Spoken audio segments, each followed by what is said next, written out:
Hola, bienvenidos a la clase 2 de este módulo 1 de Fundamentos Biológicos de la Transformación Maligna. En este caso veremos las generalidades de los desórdenes orales potencialmente malignos y los métodos de detección que nos ayudarán a la pesquisa de ellas.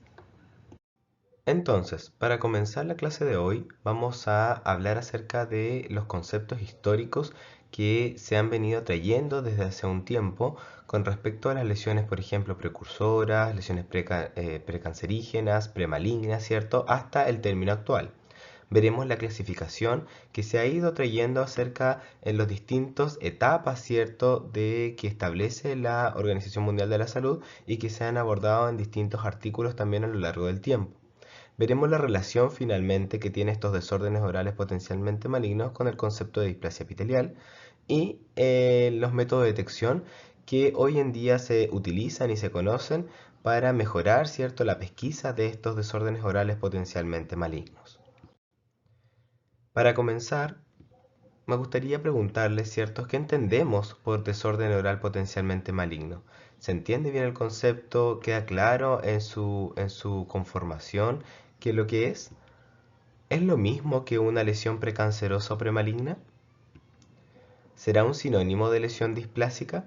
La verdad que todos estos conceptos en muchas veces se pueden traslapar, transponer, ¿cierto? Pero representan cosas distintas. Y eso es lo que veremos a continuación.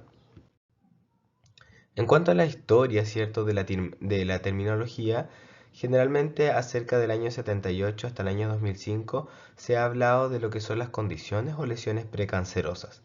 Y han existido varios estudios longitudinales que avalan y argumentan esta terminología, ¿cierto?, ya que se han nombrado como alteraciones que tienen una apariencia clínica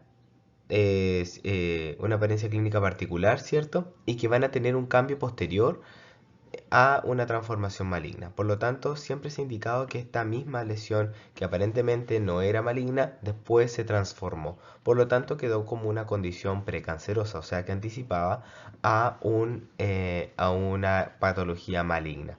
En este caso, estas alteraciones clínicas también tenían algunas similitudes, ¿cierto?, con el mismo carcinoma de célula escamosa en cuanto a sus apariencias clínicas, ya que en lesiones que ya eran definitivamente cáncer se pesquisaban igualmente áreas blancas, áreas rojas, etcétera, y condiciones clínicas que eran bastante similares.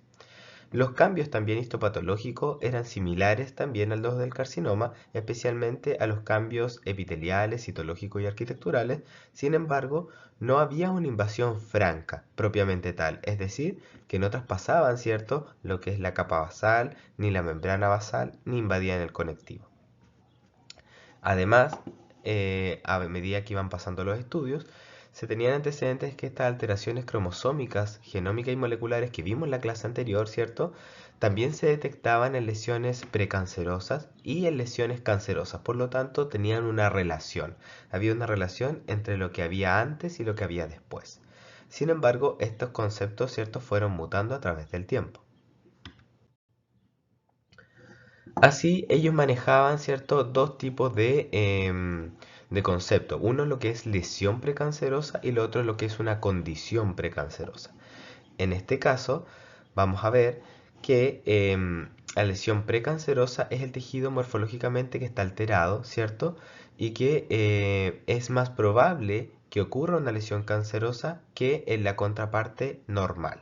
Es decir, es sitio específica. Donde se forma la lesión es donde vamos a tener la transformación maligna.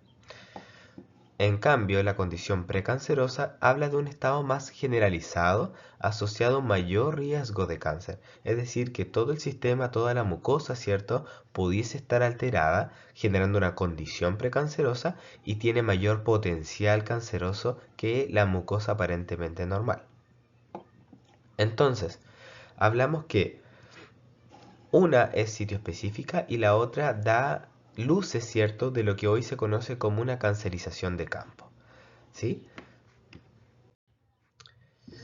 Conociendo entonces que existen distintos tipos de lesiones, ¿cierto?, premalignas o precancerosas, que en muchos artículos significan lo mismo, son sinónimos dentro de sí, pero se utilizan eh, indistintamente. También existen otros conceptos como neoplasias intraepiteliales y lo que viene a a también introducirse en el año 2005 son las lesiones precursoras epiteliales, que si bien muchas veces hacen énfasis a que son sinónimos o similares o conceptos quizás que han evolucionado a partir de las lesiones precancerosas, la verdad es que estos se refieren principalmente a términos histológicos, donde tienen una mayor relación con lo que son las displasias, más que con la parte clínica propiamente tal. Entonces, el año 2007, ¿cierto? Nace este concepto desde un consenso, ¿cierto? Que se propone como desorden oral potencialmente maligno. ¿Por qué? Porque habla de presentaciones clínicas que tienen un mayor riesgo estadístico de desarrollar cáncer, ¿cierto? Entonces son lesiones o presentaciones clínicas que van a favorecer o van a tener un mayor riesgo, ¿cierto? En este caso variable, ¿cierto? De desarrollar un cáncer. Eso quiere decir que no todas las presentaciones clínicas que se agrupan en estos desórdenes orales potencialmente malignos van a tener el mismo riesgo estadístico de desarrollar cáncer, es variable. Hay algunas que tienen mayor riesgo y otras que tienen menor riesgo y eso lo vamos a ir viendo a medida que vamos pasando el curso. Además, es no predecible, por lo tanto no podemos indicar cuándo podrá haber una transformación maligna y si es que todas se van a transformar o no. Este concepto tiene eso, que es un desorden potencialmente maligno, por lo tanto no todas se van a transformar en cáncer, como lo hace alusión el término de precanceroso, sino que tienen el potencial, podrían tener el potencial de y un mayor riesgo de. Sin embargo, va a depender de otros parámetros para que eso pueda finalmente terminar en cáncer o quedarse como la presentación clínica de desorden oral potencialmente maligno. Ahora bien, cuando hablamos de las clasificaciones que se han tenido de estos desórdenes orales potencialmente malignos, vemos que desde el año 2005 se han ido incorporando, ¿cierto? Y han ido mutando ciertas patologías que se consideran dentro de este grupo. En este caso, por ejemplo, destaca la leucoplasia, eritroplasia y leucoplasia verrucosa proliferativa que se han mantenido hasta la fecha. Sin embargo, las deficiencias de hierro, por ejemplo, o otras condiciones más sistémicas, por ejemplo, como el xeroderma pigmentoso, que es específicamente más de piel, han ido dejando su camino. Y acá lo comprobamos en el año 2017, donde vemos que ya existen otras entidades que se han incorporado como la queratosis asociada al tabaco sin humo, ¿cierto? La queratosis actínica propiamente tal, lesiones palatinas en fumadores reversos, ¿cierto? Enfermedades genéticas como la disqueratosis y se incorpora una que ha sido bastante controversial hasta la fecha, como es la candidiasis hiperplásica crónica. Ya el año 2022, muy cerquita, ¿cierto? Desde el año 2020 que se tuvo un consenso, ahora en el año 2022, ¿cierto? Se ha mantenido, se ha incorporado algunas lesiones como la enfermedad de Huésped contra hospedero, las lesiones liquenoides orales distintas del líquen plano oral, ¿cierto? Y se han dejado otras, por ejemplo, como la candidiasis hiperplásica crónica, como la epidermolisis bulosa, etcétera. Entonces es importante que dentro de todas estas clasificaciones va mutando este concepto de desorden oral potencialmente maligno. Sin embargo, en el capítulo también de lesiones controversiales vamos a revisar por qué han ido mutando este tipo de lesiones y por qué se considera o se consideró antes y ahora no. ¿Sí? Entonces esta clasificación es importante reconocerla porque siempre cuando nosotros sabemos la patología vamos a hacerle el énfasis necesario para considerarla en este caso como un desorden oral potencialmente maligno.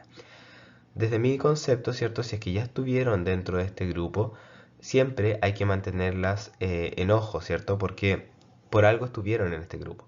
Si bien una lesión puede que la hayan sacado, por ejemplo, como la candidiasis hiperplásica crónica, que se habla de que no tiene el potencial como para transformación maligna, sino que es un ayudante, ¿cierto? O coayudante de la progresión de la carcinogénesis, está dentro de este grupo. Por lo tanto, siempre hay que considerarlas como lesiones que pueden favorecer un proceso de carcinogénesis. Entonces, por ejemplo, como vemos acá, el concepto de leucoplasia, ¿cierto? Que antes se tenía este concepto de parches blancos que tiene un mayor riesgo de potencial maligno, ha ido mutando, ¿cierto? Ha ido mejorando su especificación, ya que actualmente lo consideramos como placas blancas de riesgo cuestionable y que excluyen otras enfermedades. Entonces, si notamos aquí, ya no son solo todos los parches blancos van a tener un mayor riesgo de potencial maligno y a todo le vamos a llamar leucoplasia, sino que son placas blancas que van a tener un riesgo cuestionable o variable, ¿cierto? Y que tiene que excluir otras enfermedades o desórdenes que no van a llevar un riesgo de malignidad. Eso quiere decir que vamos a tener que una placa blanca va a tener un mayor riesgo de potencial maligno cuando se excluyen otras enfermedades o desórdenes. Por lo tanto, la tarea que tenemos que realizar es descartar otro tipo de lesiones para recién considerarlo como una leucoplasia. Entonces, como hemos venido viendo, ¿cierto? Estos conceptos y definiciones también ido mutando. Así, les dejo aquí estas definiciones actuales de este artículo de Guarnácula Zurilla, ¿cierto? En el año 2020, donde se indican estos cambios, ¿cierto? Por ejemplo, como para la leucoplasia, que tiene un riesgo cuestionable, ¿cierto? Que hay que excluir otras enfermedades que no llevan un mayor riesgo de cáncer. Así, por ejemplo, también podemos ver el líquen planoral, ¿cierto? La queratosis actínica, el lupus eritematoso, que esta es una enfermedad sistémica bastante común dentro de nuestra población hoy en día y que cuando afecta a labios y a la cavidad oral, ¿cierto? Podría tener algunas características o podría ser una lesión precursora o un desorden potencialmente maligno, ¿cierto? Entonces, importante reconocer eso. Y además vemos las nuevas entidades como las lesiones liquenoides orales, ¿cierto? Principalmente enfocado a lo que es la lesión, a la reacción liquenoide, que nosotros lo conocemos, y la enfermedad de hospedero contra huésped que se incorporaron y que les presentan las definiciones con las que se consideran hoy en día un desorden oral potencialmente maligno. Algunas presentaciones clínicas de estos desórdenes orales potencialmente malignos tenemos placas rojas, ¿cierto? Completamente rojas, de un fondo más aterciopelado, ¿cierto? Muy puntiforme en algunos casos y que se conocen como eritroplasias cuando no hay otras áreas blancas asociadas, ¿cierto? Vemos también la leucoplasia cuando son placas, ¿cierto? Irregulares muchas veces de límites poco definidos, bordes irregulares, pero en este caso se ve bastante homogéneo entre sí. ¿Sí? Lo podemos conocer como leucoplasia. Vamos a ver distintos tipos de leucoplasia y lo van a ver en el siguiente módulo. Tenemos la queilitis actínica, ¿cierto? Donde se pueden formar estos edemas labiales, ¿cierto? Con características clínicas bastante propias de esta lesión y que pueden llegar a formar algunas ulceraciones compatibles con alguna lesión cancerosa. Y también tenemos, como hablábamos recientemente, el lupus eritematoso sistémico que puede presentar manifestaciones orales como esta placa roja, ¿cierto? Con halo blanquecino y que tiene características un poco más estriadas, que no pueden hacer confundir también con otro tipo de patologías, pero que están en el contexto también de un desorden oral potencialmente maligno. Recordando un poco, estos desórdenes orales potencialmente malignos cuando se ven enfrentados también a algunos factores, ya sea endógenos, ¿cierto? Como las alteraciones propiamente tal genéticas y algunos factores externos como la exposición UV, ¿cierto? El consumo de alcohol o el tabaco, van a promocionar y van a favorecer la adquisición de varias alteraciones genómicas moleculares, ¿cierto? Que van a provocar translocaciones, aberraciones, ¿cierto? Problemas a nivel del ciclo celular, van a activar los oncogenes, van a inhibir, ¿cierto? Los genes supresores de tumor y van a permitir finalmente que estas lesiones, desórdenes orales potencialmente malignos, con sus distintas presentaciones clínicas, puedan promocionar la transformación a cáncer oral. Aquí esta es una imagen de la nuez de areca, ¿cierto? Que no aparece dentro de estos factores, pero que hoy en día se considera como un carcinógeno importante, especialmente en la zona de Asia, ¿sí? En la zona de Taiwán, India, ¿cierto? Donde esta nuez de areca, ¿cierto? Es un carcinogénico que primeramente va a afectar como una fibrosis mucosa oral muchas veces y luego la transformación maligna. Entonces les dejo eso para los que viajan, ¿cierto? Sepan acerca de este carcinogénico. Entonces luego de esto vemos el diagrama de progresión, donde tenemos que nos enfrentamos a una mucosa normal, bien, ¿cierto? Y cuando empiezan a ver estos factores de riesgo, ya sea endógeno como exógeno, ¿cierto? Y todos estos cambios afectados también por la epigenética y todos los cambios cromosomales, vamos a ir pasando por distintas etapas. Entonces, en este caso, podemos pasar por una leucoplasia de aspecto bastante regular y luego haciéndose más irregular a la presentación clínica, ¿cierto? Donde también van a haber cambios a nivel histológico, ¿cierto? A nivel microscópico, donde esto se va a ir alterando. Va a empezar a provocar un cambio más heterogéneo, ¿cierto? O no homogéneo, y que va a llevarnos también a que empiecen a erosionarse estas áreas, ¿cierto? Empiecen a formarse algunas áreas más rojizas y tener este concepto de eritroleucoplasia, ¿cierto? Para que finalmente este epitelio, en este caso, tome dos caminos. Puede tomar un camino de la displasia epitelial, ¿cierto? Puede tomar un camino de inmediatamente una transformación maligna en un carcinoma espinocelular o carcinoma de células escamosas, o pasar de displasia y después luego pasar a carcinoma espinocelular. Por lo tanto, el diagrama de progresión es importante y lo debemos que tener siempre en mente, ya que las lesiones orales potencialmente malignas van a estar a este nivel. Por lo tanto, vamos a estar en un concepto de detección temprana al momento en que nosotros podamos hacer la detección de esta presentación clínica. Ahora, ¿qué factores debemos considerar en la sospecha de malignidad para un desorden oral potencialmente maligno? La verdad es que son varios y dentro de ellas el sitio es bastante importante, ya que, por ejemplo, lengua es el sitio más frecuente donde se observan lesiones cancerosas, especialmente carcinoma de células escamosas. Entonces también ahí en lengua, especialmente el borde lateral de lengua, es donde las lesiones orales potencialmente malignas, ¿cierto? Se van a hacer presentes, estos parches blancos, parches rojos, ¿cierto? Y que pudiesen tener algún mayor potencial de transformación maligna. Por lo tanto, el sitio es sumamente importante. Otros sitios relevantes puede ser el piso de boca, puede ser la zona del trígono retromolar, ¿cierto? La zona de la encía como segundo lugar también frecuente de lesiones cancerosas.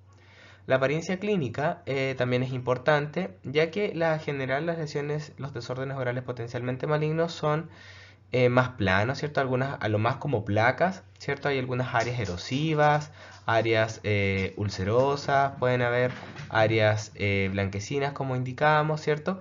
Pero ya cuando vemos aumentos en los bordes, ¿cierto? Bordes o levantados, pero igualmente una coloración un poco más blanquecina con áreas ulcerosas y eritematosas, sí podemos sospechar quizás de alguna transformación maligna a partir de una lesión de desorden oral potencialmente maligna. El tamaño también es importante, ¿cierto? Ya que se habla que entre más grande, ¿cierto? La lesión tiene una mayor superficie donde puede estar ocurriendo una transformación maligna. Por lo tanto, es importante.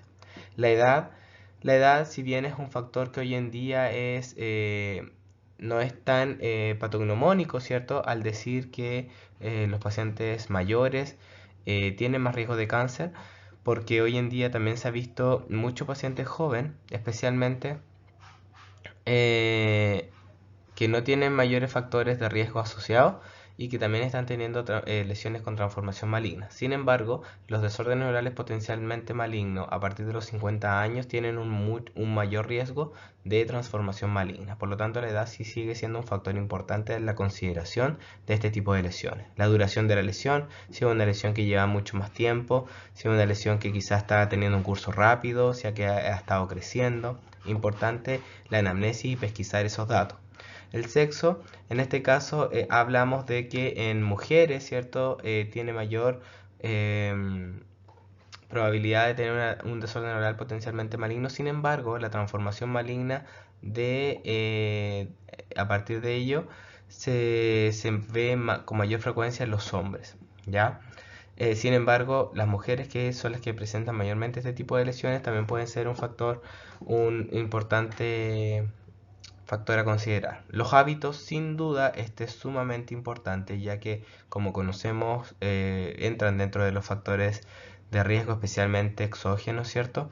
Y ayudados también de los cambios y alteraciones epigenéticas y que producen estas alteraciones epigenéticas, ¿cierto? Como el tabaco, el alcohol, la exposición solar, si aquí tienen el hábito, ¿cierto?, de tomar sol, A veces el trauma es un factor de riesgo que es súper controversial, sin embargo se ha visto que puede ayudar en la progresión de esta carcinogénesis, más no causarlo.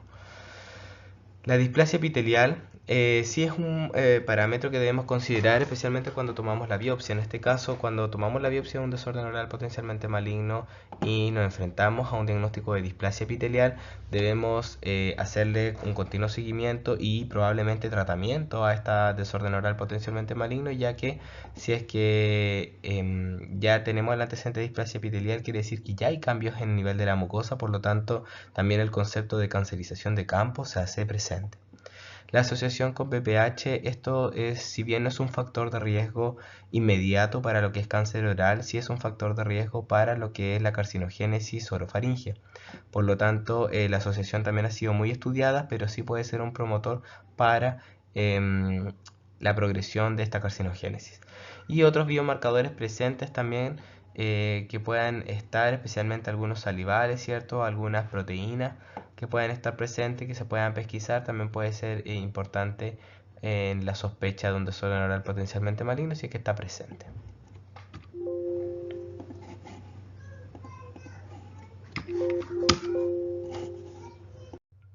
Ahora, como características asociadas a un mayor riesgo de progresión, acá la podemos ver estos parámetros que comentamos recientemente, ¿cierto? Por ejemplo, estos parámetros clínicos, como el tamaño, la superficie, el color, la apariencia clínica, ¿cierto? El sexo, la edad, los hábitos, se pueden ver acá. Entonces, en este caso, por ejemplo, el tamaño de la lesión, la textura y el color y el sitio también, son una fuerte asociación a un mayor riesgo, ¿cierto?, de progresión de desorden oral potencialmente maligno. El hecho del sexo femenino o la edad, por ejemplo, hablan de una asociación media de riesgo de progresión a una transformación maligna. Y cuando hablamos de los rasgos histológicos, sin duda la displasia severa o de alto grado, ¿cierto?, van a tener una asociación importante con la progresión de cáncer oral. El BPH, ¿cierto? Tenemos que está en un rango medio, al igual que algunas alteraciones cromosómicas y alteraciones genéticas como las aneuploidías, ¿cierto? O la pérdida de la heterocigosidad, que lo vimos en la clase anterior. Entonces acá, por ejemplo, vemos un ejemplo de un factor de riesgo como es la exposición solar, ¿cierto? Que afecta la zona labial y va a empezar a producir daños en el DNA, ¿cierto? A los queratinocitos, donde el ciclo celular se va a ver interrumpido, ¿cierto? Porque tenemos estos genes supresores de tumores que están activos.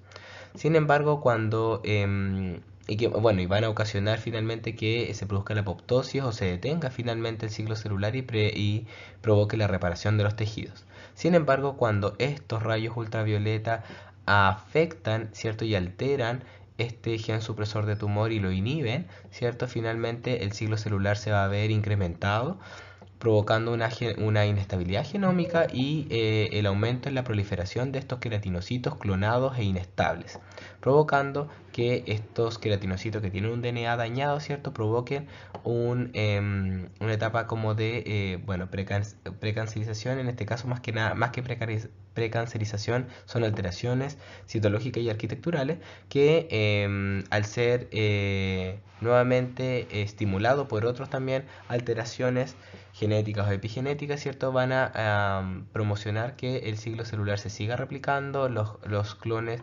finalmente provoquen una expansión clonal y finalmente provoquen lo que es el carcinoma, ¿sí? Entonces aquí lo vemos, por ejemplo, estas alteraciones. Aquí estamos en un estado de desorden oral potencialmente maligno, como es la quelitis actínica, con este labio edematoso, donde ya hay cambios a nivel del vermellón labial, la cara interna de mucosa, ¿cierto? Se pierde el pliegue mucocutáneo, ¿cierto? Y ya en este caso vemos un francocarcinoma en la zona del vermellón labial, donde ya estos cambios ya se hacen presentes.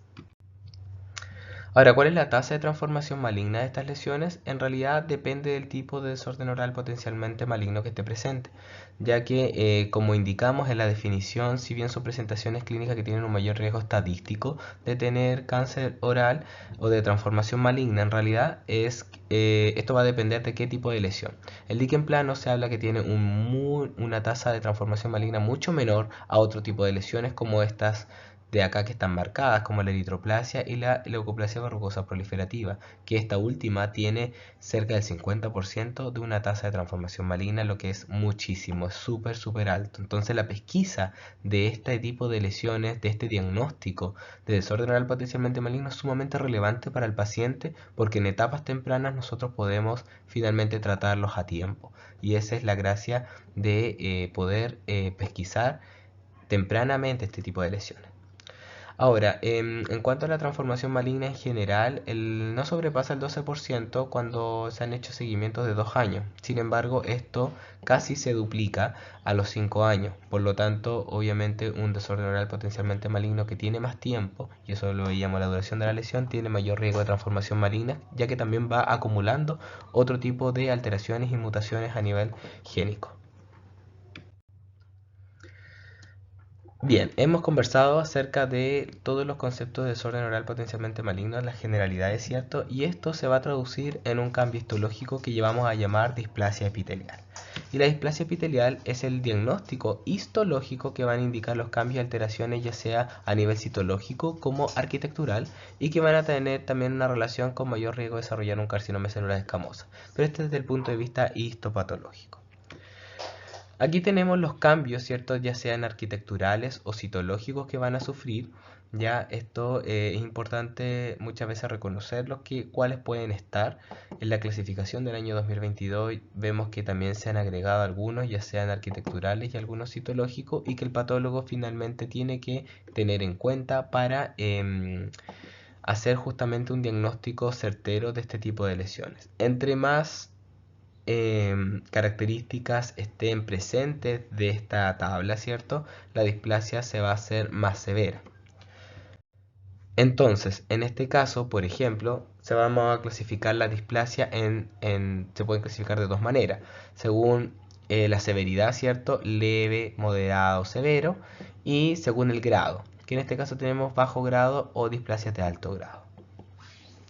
En general, la displasia leve, ¿cierto? O de bajo grado, vamos a tener algunos cambios a nivel del epitelio citológicos y arquitecturales menores, ¿cierto? Por ejemplo, vamos a ver una hiperplasia del estrato basal, algunos cambios citológicos, pleomorfismo, hipercromatismo, quizás algunas mitosis que estén en estratos un poco en el estrato basal o intermedio, ¿cierto? Pero no van a haber tantas características como en las demás tipos de displasias. Por ejemplo, en la moderada ya vemos que hay un cambio arquitectural, vemos estas papilas en gota, ¿cierto? Vemos que ya las células tienden a perder un poco la arquitectura normal basal, vemos algunos pleomorfismos bastante más grandes en estratos intermedios, por ejemplo, y que van a ser considerados como de una displasia moderada. Y ya en el caso de una displasia severa, ¿cierto? O de alto grado, vamos a tener que aquí la arquitectura epitelial se perdió completamente. No podemos distinguir finalmente el estrato basal del estrato intermedio. Vemos mitosis atípica en estratos superiores, ¿cierto? Aumento en el número de mitosis, áreas de disqueratosis, que son estas células que han perdido el núcleo y que han entrado en una etapa de queratinización, ¿cierto? Prematura, algunos cuerpos apoptóticos también, vemos núcleos vesiculosos y muchas otras alteraciones, como lo vemos acá abajo también, que ya esto es completamente distinto a lo que observamos acá arriba. Por lo tanto, ya cuando nosotros estamos en esta etapa de alto grado o de displasia severa, aumentamos y tiene una asociación mayor a una transformación maligna. Entonces, en este caso, por ejemplo, vemos un diagrama, ¿cierto? Un algoritmo bastante interesante que cuando vemos nosotros una lesión sospechosa o un desorden oral potencialmente maligno propiamente tal, nos vamos fijando de los distintos factores que hemos conversado. Entonces, por ejemplo, ser mujer en este caso de un desorden oral potencialmente maligno nos lleva a un mayor riesgo. El que no sea fumadora también es un mayor riesgo, ya que los fumadores se sabe que puede ocasionar algunos cambios en la apariencia clínica. En cambio, cuando hay una lesión y no es fumador, eso nos llama más la atención, por lo tanto, tiene una asociación mayor. El caso de lengua, piso de boca, ¿cierto? En este caso, por ejemplo, si tuviésemos estos datos y fuese una eritroplasia, obviamente también tiene un mayor riesgo que una leucoplasia de transformación maligna, por lo tanto también es más importante. En este caso, en una leucoplasia, vamos a ver que se van a dividir en dos, en homogéneas y no homogéneas. Las no homogéneas en general tienen una asociación mayor a transformación maligna que las homogéneas. Por lo tanto, también vamos a ver este cuadro que nos va a llevar a un mayor riesgo de transformación maligna. En cuanto a la histología, la displasia severa o la de alto grado efectivamente van a tener una mayor asociación con transformación maligna. Por lo tanto, esto nos ayuda un poco a ir decidiendo cuál es el grado de importancia que le vamos a ir dando a las lesiones. Si las vamos a decidir mantener en control, las vamos a tratar, las vamos a tomar una biopsia inmediatamente, las vamos a enviar al patólogo. Entonces es importante tener estos conceptos claros para poder saber qué hacer en un futuro. Bien, volvemos a este cuadro, ¿cierto? En este caso, del punto de vista histológico, ¿cierto? Como estábamos hablando de la displasia, tenemos una mucosa normal. En este caso, ya vemos una displasia leve, ¿cierto? Arriba, recordemos que se pueden estar produciendo algunos cambios en la apariencia clínica. Ya hay una placa blanca, puede estar en un poco más irregular arriba, ¿cierto? Pero a nivel histológico, vamos a ver algunos cambios en algunas células, principalmente en estratos bajos, ¿cierto? Y que puede esto ir progresando a estratos más intermedios, con aumento en el tamaño del núcleo, ¿cierto? En la forma de la célula, en el estrato basal más distinto, más disgregado, y esto ya con las alteraciones moleculares y genéticas puede ir subiendo, ¿cierto?, de estratos y provocar alteraciones arquitecturales y citológicas en todo el estrato epitelial. Y que finalmente, al traspasar esta membrana basal, que es la verde que vemos aquí abajo, se produce esta invasión, ya estamos hablando de un carcinoma, ¿sí? Y que al ser carcinoma va a tener el potencial de diseminación hematógena o linfática. Ahora, ¿cómo detectamos, cierto, un desorden oral potencialmente maligno? La verdad es que el gold estándar siempre se habla, y lo vamos a observar en otra diapositiva, es la examinación clínica. Sin embargo, una de las técnicas complementarias que más se ha utilizado es el azul de toluidina o una tinción de Lugol, ¿cierto? Donde se tiñe la presentación clínica o el desorden oral potencialmente maligno, y se observa finalmente que la zona donde se tinciona es donde puede ser una zona de mayor riesgo de transformación maligna. Sí, tenemos otras como la autofluorescencia, la quimioluminiscencia, ¿cierto? Algunos por imágenes también tenemos la tomografía óptica, ya ultrasonido, y vamos a observar alguna de ellas en esta ocasión. Por ejemplo, la técnica del azul de toluidina es una técnica bastante utilizada porque es de bajo costo y en general se puede bien utilizar. Entonces, en el caso, por ejemplo, que nos enfrentemos a una placa blanca como la que observamos aquí en el borde lateral de lengua, recordemos, esto es una placa blanca, por lo tanto no le llamamos inmediatamente leucoplasia, sino que descartamos todo otro tipo de lesiones. Eso lo van a ver en el capítulo, en el módulo 2, todas las lesiones que tienen que descartar. Y le aplicamos esta tinción de azul de toluidina, que es un colorante metacromático que se va a unir a los componentes ácidos del tejido, y que, como van a estar en mayor proliferación, o la zona donde estén en mayor proliferación, se van a unir más, ya que va a haber mayor componente de DNA o RNA. En este caso, esta tinción va a ser retenida, ¿cierto?, por estas células, y vamos a observar esta área blanquecina que no se marcó mucho acá, sin embargo acá sí. Entonces esta sería la zona donde nosotros debiésemos tomar la biopsia. Entonces acá vemos otra imagen. Aquí clínicamente observamos esta lesión, ¿cierto? Vemos que los límites y los bordes no son definidos. Vemos que hay una lesión de aspecto más nodular, ¿cierto? Medio verrucoso en esta zona, con unas áreas blanquecinas bastante poco claras, y que la tinción de azul de toluidina nos va a ayudar a esto, a delimitar justamente esta zona. Entonces ahí podemos ver los límites mucho más claros, y ya indicar la biopsia de este sitio, por ejemplo, que pudiese ser mayormente asociado a transformación maligna. ¿Qué tenemos que hacer? Se debe enjuagar con agua primeramente, ¿cierto? Luego aplicar ácido acético al 1% por 20 segundos y que esto vaya a remover todos los residuos y restos de saliva también que, no va a que va a permitir en el fondo ser una barrera para esta tinción. Entonces la vamos a eliminar para que al aplicar la tinción de azul de toluidina, las células que estén presentes en la superficie, ¿cierto? Puedan adquirir la coloración y lo vamos a dejar por un minuto. Luego vamos a enjuagar nuevamente con ácido acético por un minuto, ¿cierto? Para sacar los residuos de la tinción y va a quedar de esta manera. Por lo tanto, estamos listos para tomar nuestra biopsia. Aquí, por ejemplo, tenemos esta placa blanca, esta área ulcerada, ¿cierto? Otras áreas eritematosas. Aquí sí vemos bordes irregulares, pero límites bastante definidos, ¿cierto? Este sería una placa no homogénea, una leucoplasia no homogénea. Y que al momento de aplicar la tinción vemos que la zona blanquecina no es la que mayormente se marca, sino que la zona ulcerosa y la zona que va a estar más eritematosa. Por lo tanto, vamos a tomar la biopsia de esta parte.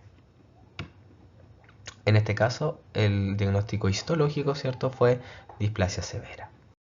Aquí, por ejemplo, vemos un artículo del año 2020 donde se hace una evaluación del rol del azul de toluidina, ¿cierto?, como método de biopsia, y observamos aquí una lesión en área interna, mucosa yugal en el fondo, ¿cierto?, donde vemos áreas blanquecinas que fueron teñidas con esto. Vemos claramente que el paciente aparentemente puede estar masticando tabaco, masticando estanos de areca, ¿cierto?, etcétera. Este es un artículo de la India, así que probablemente está en relación a eso. Y vemos una tinción con un área bastante marcada. Por lo tanto, tenemos hartas zonas donde podríamos tomar la biopsia. Bien, en este artículo hubo un grupo de 100 personas, ¿cierto? Este es el grupo sin tinción, ya solamente con la pesquisa clínica, donde la sospecha clínica de la lesión solamente mirándola fue de 60 sujetos, ¿cierto? En este caso, de los 60 sujetos que se sospechó de una lesión, en este caso potencialmente maligna o una lesión maligna, eh, podemos observar que el 70% de los casos fue positivo para una lesión maligna o premaligna. Sin embargo, cuando no se tuvo una sospecha clínica propiamente tal, sí, histológicamente vemos que el 37% de estas lesiones que se consideraba que no tenían un potencial maligno fueron asociadas a un desorden oral potencialmente maligno, en este caso una lesión con displasia o bien un francocarcinoma. Por lo tanto, esto nos da a indicar de que la azul de toluidina nos ayuda a que en esas lesiones, ¿cierto?, que nosotros pensemos que pueden tener una condición de benignidad, ¿cierto?, puede estar en un contexto de displasia o bien en un contexto de malignidad.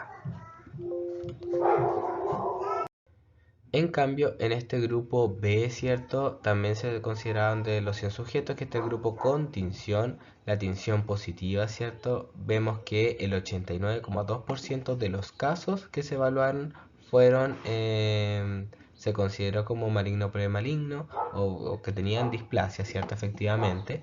Y cuando hubo tinción negativa, solo el 8% de los casos dio un falso negativo en este caso, ¿cierto? Eso quiere decir que en realidad el azul de toluidina va a mejorar la sospecha clínica y va a permitir identificar un desorden oral potencialmente maligno de forma precoz. Ahora bien, otros colorantes que se han utilizado también en la misma modalidad del azul de toluidina es el rosa bengala, pero este se utiliza principalmente en oftalmología. Tenemos el azul de metileno, ¿cierto?, que tiene una forma similar al azul de toluidina. Sin embargo, no se ha conocido el real aporte que puede causar el azul de metileno, a diferencia del azul de toluidina, que tiene una mejor tasa de respuesta, ¿cierto? Nos ayuda, tiene mejores estudios en este caso el azul de toluidina, y también el yodo de Lugol, que en este caso no va a reaccionar a estos componentes de acción, sino que reacciona con el glucógeno que puede tener la lesión. Y vemos acá, por ejemplo, una imagen donde una lesión cancerosa, ¿cierto? Vemos acá, bueno, vemos placas blancas irregulares, áreas blanquecinas un poco más tenue con bastantes áreas negruzcas en este caso, ¿cierto? Al aplicarle este Lugol lo que va a hacer es que va a demarcar mayormente esta área blanquecina porque no se adquiere o absorbe la coloración. En cambio la mucosa normal va a absorber la coloración de forma normal, ¿sí? Entonces en este caso va las zonas que se marcan y que se restablecen, así como que no absorben la tinción, van a ser las zonas donde yo pudiese tener un mayor riesgo de transformación maligna.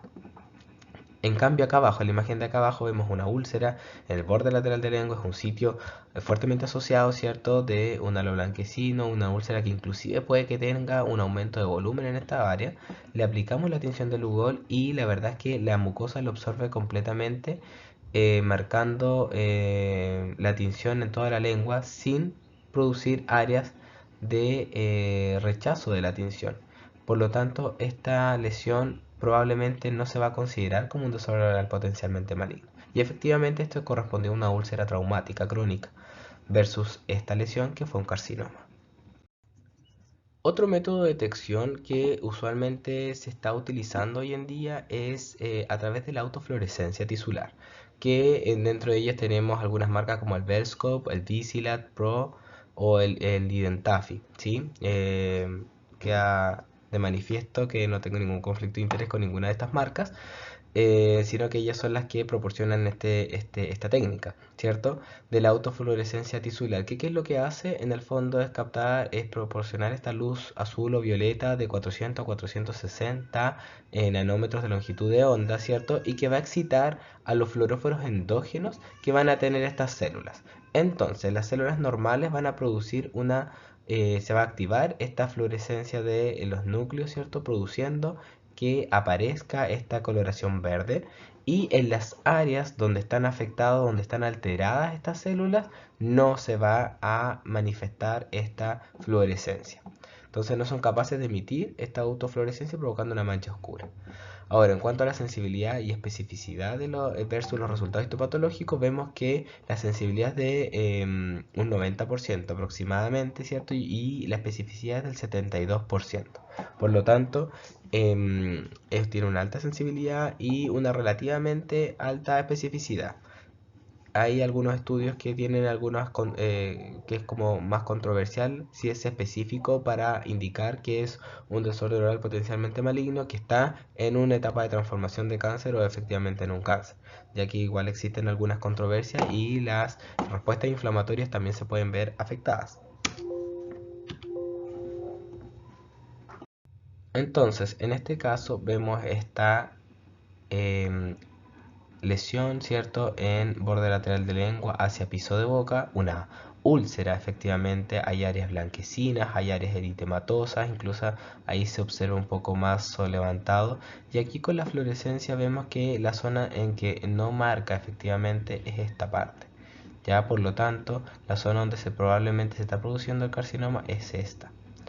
Ahora en la otra imagen vemos que acá es un poco más difícil, ¿cierto? Vemos en la zona del paladar blando aproximadamente, entre paladar blando y paladar duro en esta parte, vemos una tenue línea a área blanca, ¿cierto? Con un borde eritematoso muy tenue. La verdad es que puede ser imperceptible inclusive para sus ojos, ¿cierto? Pero que con esta técnica del Velscope o la autofluorescencia vemos que se marca con una mancha oscura. Y esta mancha oscura nos va a orientar en el fondo a delimitar un poco más la lesión y a saber dónde debemos tomar la biopsia para elegir el mejor lugar. Eso es algo muy importante. Siempre el lugar donde se toma la biopsia es sumamente importante porque la idea siempre es tomar donde pueda estar esa transformación. Acá hay un estudio de la eficacia de la autofluorescencia en imagen, por ejemplo del Velscope, y en este caso se estudiaron 112 lesiones que fueron derivadas como desorden oral potencialmente maligno, y en este caso el Velscope permitió mejorar la visibilización de 41 lesiones, ¿sí? Y la pesquisa de 5 que clínicamente no se habían detectado. Por lo tanto, esto es un complemento. Esto no diagnostica cáncer ni diagnostica una displasia. Esto nos ayuda en el fondo a decidir que esta lesión puede estar en un contexto de transformación maligna o puede estar en un contexto de displasia. Entonces en este caso, por ejemplo, el Bell-Scope que vemos aquí, vemos que la sensibilidad de este Bell-Scope fue del 30%, más bajo que lo que reportan otros estudios, ¿cierto? Y la especificidad fue del 63%. Entonces nos ayuda, sí, nos puede ayudar, sin embargo la precisión que tiene es del 55%. Por lo que en el fondo no mejora de forma significativa un diagnóstico de displasia epitelial, sino que nos puede orientar en algunos casos a considerar esa lesión como un desorden oral potencialmente maligno. Otro de los métodos de detección que se comenta hoy en día y que es de los más nuevos, si se fija en este artículo del año 2023, es el endomicroscopio de láser confocal, ¿cierto? ¿Qué es lo que hace? En tiempo real. Que lo que hace es una visualización microscópica de las células y de la arquitectura tisular, pero en tiempo real. Entonces, esto la verdad que es bastante novedoso. Está siendo desarrollado en este caso, si no me equivoco, por una compañía. Y que se hizo este estudio, por ejemplo, de 47 pacientes teniendo 63 muestras de tejido, donde la mayoría fueron de lengua, ¿ya? Y que la mayoría tuvo un diagnóstico presuntivo de leucoplasia no homogénea. El 71% de estas muestras presentaba una leucoplasia no homogénea. En este caso, ¿qué evaluaron los resultados? Si es que había presencia o ausencia de displasia o bien un francocarcinoma. Eso es lo que evaluaba este estudio. ¿Cómo se realizó? En este caso, esta es la presentación clínica, entonces por ejemplo acá si afinamos mejor el ojo vemos un área blanquecina acá en piso de boca. Hay una placa blanca y acá también hay una placa blanca. Entonces aplicamos esta tinción de acriflavina, ¿cierto? Al 0,1%, donde se va a mejorar la visualización de los núcleos epiteliales. En este caso, esta visualización se ayuda bastante. Aquí vemos una que no tiene la tinción, ¿cierto? Ahí. Y acá hay que tiene la tinción. Por lo tanto, la visualización mejora bastante al aplicar esta tinción. Entre 100 y 250 micrones de la mucosa. Luego que aplicamos esa tinción, entonces vamos a proceder a pasar esta máquina que es el OptiScan, donde vamos a pasar este endomicroscopio, ¿cierto? De láser confocal, que nos va a entregar esta imagen, ¿cierto? Esta imagen son un láser de ondas de argón, en este caso, y que nos va a entregar una imagen en blanco y negro de las células. Entonces vamos a ver varios puntitos blancos que van a ser los núcleos que tienen esta fluorescencia, ¿cierto? Y lo demás podemos ver el contorno también de las células. Entonces mediante este endomicroscopio vamos a pasarlo en tiempo real en la zona clínica, ¿cierto? Para poder finalmente obtener esto. Entonces, por ejemplo, acá vemos las células normales de lengua, acá de paladar duro, por ejemplo, y otras áreas, por ejemplo, como la encía, que podemos ver las células normales que están fluoresciendo, en este caso, ¿cierto? Los núcleos, y podemos ver también los contornos de ellas. Ahora bien, entonces vamos a pasar este láser, ¿cierto? De endomicroscopio por la zona en tiempo real y acá vemos una leve hiperkeratosis, ¿cierto? Difusa, bastante difusa en borde lateral de lengua y que observamos justamente estas células donde los blancos van a ser los núcleos y el contorno celular, donde se ve bastante regular y esto va a ser confirmado, ¿cierto? Por la histopatología como de hiperkeratosis. En este caso que vemos un líquen plano oral, ¿cierto? Como diagnóstico clínico presuntivo, pasamos, ¿cierto? Este endomicroscopio de láser confocal, ¿cierto? Y observamos algunos cambios ya a nivel del epitelio, pero que son en general bastante homogéneos y se puede confirmar, ¿cierto? Con el diagnóstico clínico de un líquen plano oral. Distinto es cuando observamos, ¿cierto? Una lesión eritematosa, una placa eritematosa en borde lateral de lengua con aspecto de desorden oral potencialmente maligno y que al momento de pasar este láser confocal vemos que los núcleos ya tienen algunos cambios, bastantes cambios, no podemos ver el contorno celular bastante claro y eso se va a confirmar con la histopatología después tomada, ¿cierto? Donde observamos una displasia epitelial. Y aquí en este caso ya vemos un tumor, ¿cierto? Enrojecido, con áreas blanquecinas, inclusive hasta la zona más anterior vemos áreas más blancas, ¿cierto? Bastante difuso esta lesión en borde lateral de lengua, proyectada hacia piso de boca, donde al momento de pasar este láser confocal, ¿cierto? Observamos que la arquitectura y la citología celular se ven completamente alteradas, ¿cierto? Se ve muy fusiforme, no se observan claramente las células de la superficie, y esto va a estar en relación justamente con la histopatología, donde ya observamos y vemos una invasión del tejido conjuntivo con formaciones de perlas de queratina hacia la profundidad y alteraciones citológicas y arquitecturales que van a ser correspondientes con un carcinoma espinocelular.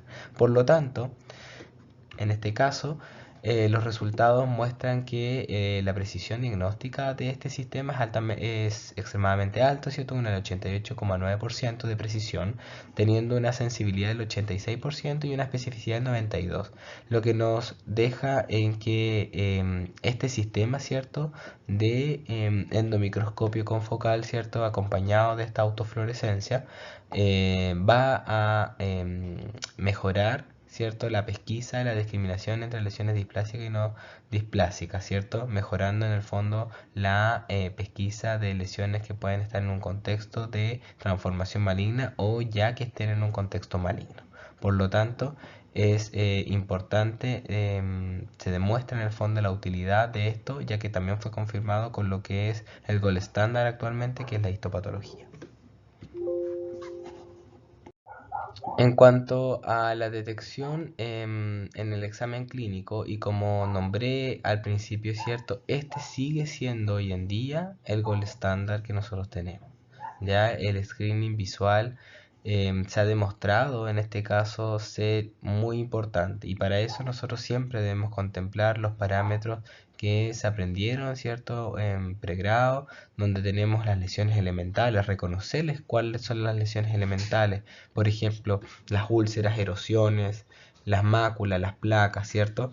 La cantidad, si observamos una lesión o múltiples, la base, si está indurada, si está pediculada, si está sésil, ¿cierto? La superficie, la consistencia, perdón, ahí si está indurada, si está firme, si está dura, los bordes, los límites, si son eh, definidos o no definidos, la coloración, el tamaño de la lesión, la ubicación, muy importante porque ya vimos que un borde lateral de lengua no es lo mismo que un dorso de lengua, por lo tanto una descripción donde solo coloquemos una placa blanca en lengua no es completamente correcto, ¿cierto? La extensión en este caso también es importante. Ahora bien, entender que cuando describimos la lesión con estos tipos de parámetros no siempre van a aplicar todas, ¿ya? Pero hay que siempre tratar de utilizar la mayor cantidad de ellas para hacer más preciso justamente su descripción. Importante entonces al momento de hacer este examen clínico, secar, observar y palpar. ¿Para qué? Para pesquisar todo este tipo de lesiones. Por ejemplo, aquí que vemos una úlcera, ¿cierto?, con áreas blanquecinas. Esta úlcera podríamos pensar en que sea un cáncer, y de hecho probablemente por eso la derivaron, ¿cierto? En este caso la lesión no era indurada, tenía una base sésil y tenía una base un poco de consistencia más edematosa. Se decidió tomar la biopsia y esto fue compatible con una displasia epitelial leve, ¿ya?, en relación a un líquen plano oral. Por lo tanto, es importante esta detección de examen clínico. Acá hay un artículo, ¿cierto?, del año 2022 donde habla acerca de la precisión diagnóstico de esta examinación convencional que nosotros realizamos y que ustedes como clínicos van a realizar. Y la idea de justamente este curso, el objetivo es que puedan hacerlo con mayor precisión. Entonces, en este caso hay 18 estudios seleccionados, 14 fueron los incluidos para el metaanálisis, que es la parte estadística, donde se observó que el examen clínico oral tiene una sensibilidad del 71%, mientras que la especificidad es bastante alta, ¿cierto?, del 85%. Eso quiere decir que cuando nosotros sabemos mirar un desorden oral potencialmente maligno, podemos ya estar sospechando de que eso puede estar en un contexto de displasia o cáncer. Por lo tanto, es sumamente importante. En este caso, en lesiones de displasia y cáncer, el 15 10% solamente dio un falso positivo, ¿cierto? Mientras que el 29% dio un falso negativo. Y en el caso solo de las lesiones malignas alcanzó una sensibilidad del 88% y una especificidad del 81%. Eso quiere decir que cuando realmente sospechamos solo de lesiones malignas, el 81% estuvo bastante bien enfocado, ¿cierto? La precisión diagnóstica en este caso entre la sensibilidad y la especificidad de cada profesional fue variada porque obviamente en este caso los que tienen un mayor nivel de entrenamiento como los patólogos orales van a ser más precisos en el diagnóstico que otros profesionales médicos, por ejemplo.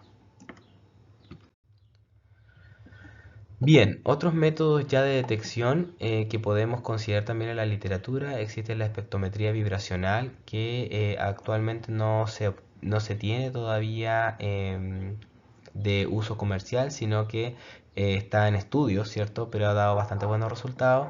Está la citología exfoliativa, que esto se ocupa desde la antigüedad hace mucho tiempo y que puede indicarnos con ciertos niveles de precisión algún tipo de transformación maligna de células, pero esto no se usa generalmente en boca, sino que se utiliza principalmente, por ejemplo, para el cáncer cervicuterino.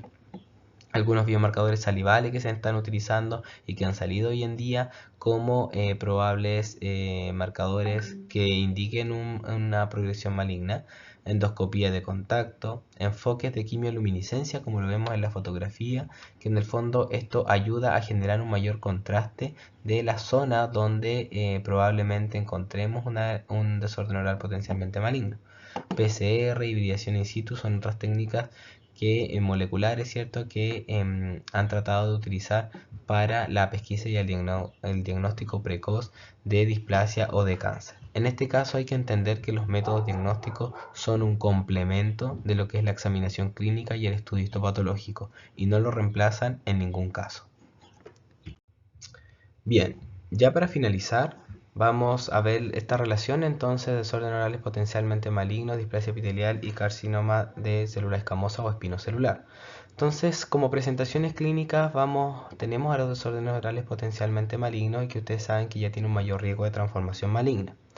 Esto, al pesquisarlos clínicamente, debemos corroborar efectivamente que no estén pasando por algunos cambios histológicos como la displasia epitelial y que se puede considerar, ¿cierto?, en varias etapas, en varios niveles, y que en una etapa de displasia severa especialmente o de alto grado va a tener una mayor asociación a una transformación maligna. Y eso es lo que tenemos que pesquisar, que efectivamente esta displasia epitelial puede estar ocasionando, este desorden oral potencialmente maligno pasar por esta etapa de displasia epitelial o bien inclusive pasar de forma directa a formar un carcinoma de célula escamosa por el mismo concepto de cancerización de campo, ¿cierto? De estas alteraciones que pueden estar produciéndose y que no necesariamente van a pasar por displasia epitelial. De igual manera, un desorden oral potencialmente maligno no siempre tampoco se va a transformar inmediatamente en cáncer, ni tampoco se va a transformar, puede que no se transforme nunca durante toda su vida, sino que depende de todas las alteraciones que vayan acumulando. Esto, ¿qué es lo que lo va a definir? La histología, ¿cierto? Cuando ya vemos una infiltración a través de la capa basal, ¿cierto? Hacia el conectivo vamos a definir un carcinoma de célula escamosa. Ahora bien, en cuanto a la detección, ¿dónde tenemos que detectar esto? Aquí, ¿cierto? En esta etapa de desorden oral potencialmente maligno, especialmente cuando estamos en etapas de displasia, especialmente leve o moderada.